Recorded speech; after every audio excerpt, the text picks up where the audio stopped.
महाराष्ट्र की राजनीति में एक ऐसा अध्याय सामने आया है जो प्रदेश के सियासी भविष्य की दिशा बदल सकता था। अजीत पवार के बेहद करीबी और दशकों पुराने सहयोगी ने एक चौंकाने वाला खुलासा करते हुए बताया है कि अजीत दादा एनसीपी के दोनों गुटों यानी कि शरद पवार और अपने गुट के विलय की पूरी तैयारी कर चुके थे। उनके करीबी के अनुसार जिस विमान हादसे ने महाराष्ट्र से उसका एक दिग्गज नेता छीन लिया, उससे ठीक 5 दिन पहले इस ऐतिहासिक एकीकरण पर अंतिम मुहर लग चुकी थी।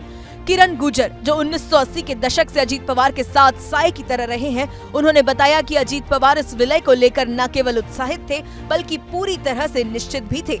उनके दावे के मुताबिक अजीत दादा ने स्पष्ट कहा था कि प्रक्रिया पूरी हो चुकी है और अगले कुछ ही दिनों में औपचारिक घोषणा होने वाली थी।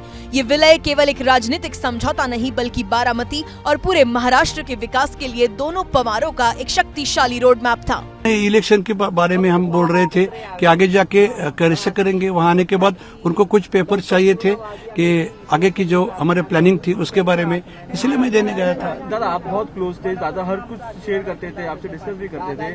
अगर जब दोनों एनसीपी साथ में आने की बात हो रही थी तो क्या सरकार में रहना है या बाहर से आना है, क्या उस बारे में कुछ नहीं, कुछ भी नहीं बताया, कुछ भी नहीं।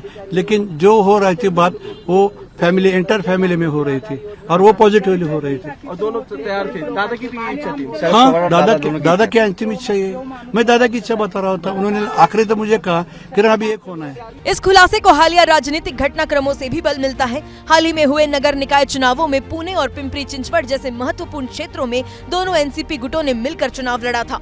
इतना ही नहीं, अगले महीने होने वाले जिला परिषद चुनावों के लिए भी गठबंधन की रूपरेखा तैयार थी। राजनीतिक विश्लेषकों का मानना है कि मैदान पर बढ़ती ये नजदीकी दरअसल उस बड़े विलय की नींव थी जिसकी पटकथा अजीत पवार पर्दे के पीछे लिख रहे थे। करीबी नेता ने भावुक होते हुए कहा कि नियति को कुछ और ही मंजूर था और बारामती का ये विकास पुरुष अपने इस सपने को साकार होते नहीं देख पाया। अब अजीत पवार के निधन के बाद महाराष्ट्र की जनता और राजनीतिक हलकों में एक ही सवाल गूंज रहा है, क्या उनके जाने के बाद शरद पवार और सुप्रिया सुले उनके इस अधूरे मिशन को पूरा करेंगे?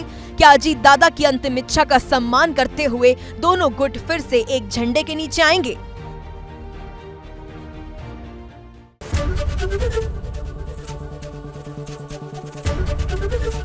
एबीपी गंगा, खबर आपकी, जुबान आपकी।